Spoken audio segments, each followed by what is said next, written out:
I don't know if you guys know this, but Letterboxd has a Wrapped just like Spotify does, and it was released yesterday, so I'm gonna go over my Letterboxd Wrapped with you guys.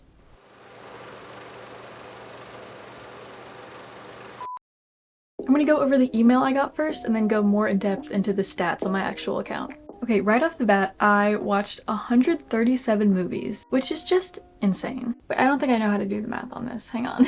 Oh, okay. Which means I watched one basically every 2 to 3 days. I only reviewed 122. Near the end of the year, I kind of got a little bit lazy with actually reviewing movies. I would just log them and like give my rating and move on with my life. So there are a couple reviews I need to go in and actually write, but I spent 197 hours watching movies. Oh my gosh. That's over a week just watching movies. Okay, scrolling down a little bit, I have the most watched actor and the most watched director. Don't know who the actor could be, honestly. I feel like it would be someone from like Twilight, because I did watch a lot of Twilight this year. Most watched director. I watch a lot of short films like on YouTube, and I'm a big fan of Victoria Vincent. She goes by the name Vune, but I watched so many of her videos and I logged every single one, so I think she's gonna be my top director, but I really don't know about the actor. Okay, I was right about Victoria Vincent. Who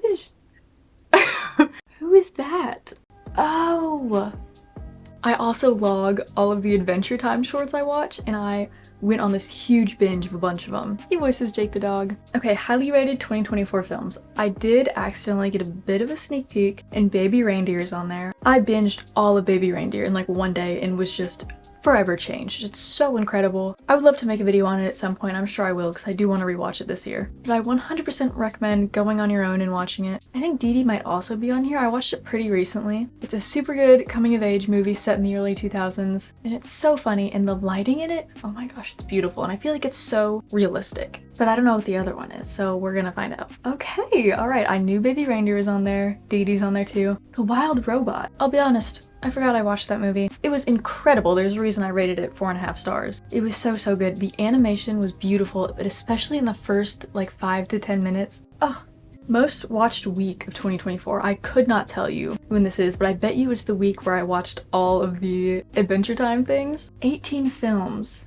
Week 38. We'll figure out what that is later when we look at the actual in-depth stats, but compared to the rest of that, that does look like it's gonna be the Adventure Time week. Most watched day of 2024. I think this is really funny. I'm still in high school and I do virtual school, so technically all my classes open on Saturdays, but I normally start my work around Monday like people at a normal school would, and I really like to hold out the weekend as long as I can, so I watch a lot of movies on Sunday, just super late at night. And as you can see, they also bleed into Monday quite a bit, which is why that's so high. My first watch and my last watch, oh, these are so good. I remember watching The Worst Person in the World and being so happy that that was like my first watch of all of 2024 because it was just so good. It was so heartbreaking. I was in tears the entire time. I love foreign films. I think they're great, especially I think this one's Norwegian. It was just incredible. My last watch was I Saw the TV Glow. I'm thinking about making a video about that too, and not because I loved it. I think the sound design was great. I think visually it's so stunning. I love the cast. I really do like it as a movie. It just didn't really resonate with me. I really enjoy movies where I can watch them and just really relate and really connect to some of the characters or some of the storylines. I just didn't get that with this one. I need to rewatch it when I'm like inevitably lost in my 20s, and I'll probably appreciate it more then. Oh, these are great. The 50th movie I watched was The Hunger Games Mockingjay Part 1.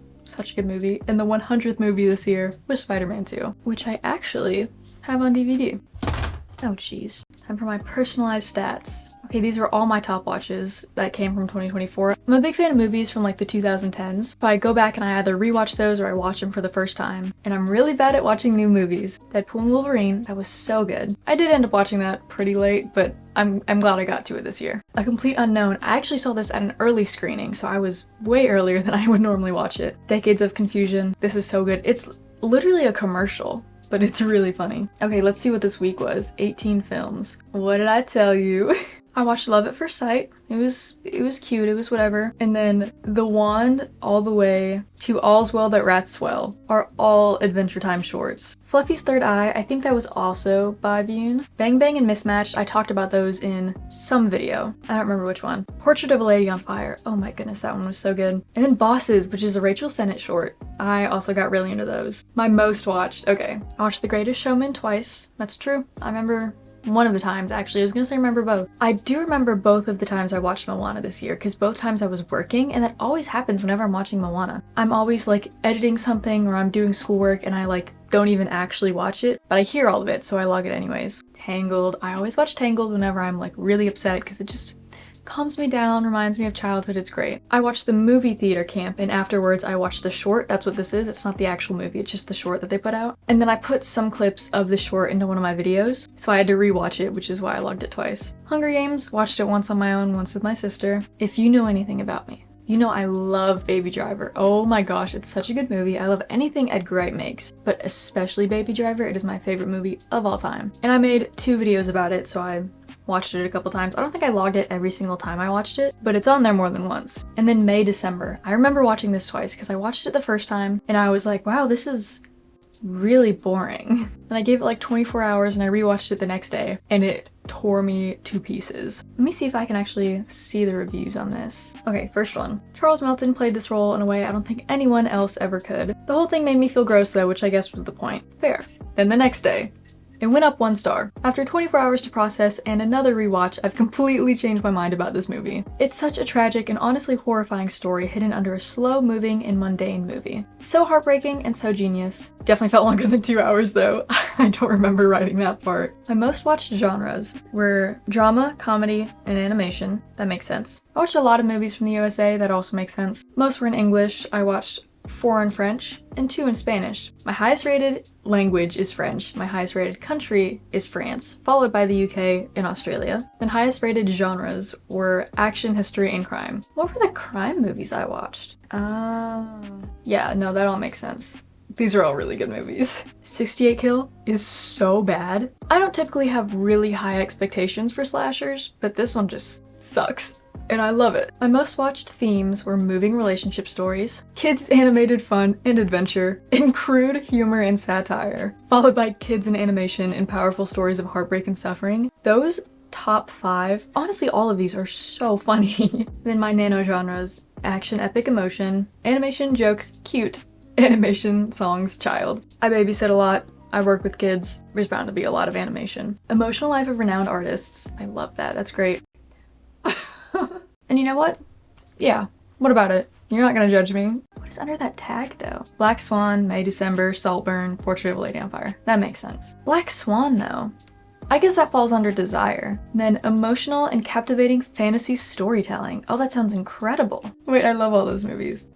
Obviously, those are my highest rated ones. I watched 53 things off of my watch list and added 402. Okay, here's more of my most watched cast. I think this guy was Finn the Human, and I think all of these people are from Twilight. Highest rated. Wait, what did I watch with him in it? I know he's in Baby Driver. Oh, I forgot he was in Boy Erased. Oh my gosh, I watched that so long ago. J.K. Simmons, that makes sense. My most watched directors, okay. Victoria Vincent, that was expected. Francis Lawrence. He directed like basically all the Hunger Game movies, that makes sense. Oh, I love Ari Aster. He's probably in the highest rated. Oh, maybe he's not. Is he not in there at all? Oh, I'm shocked.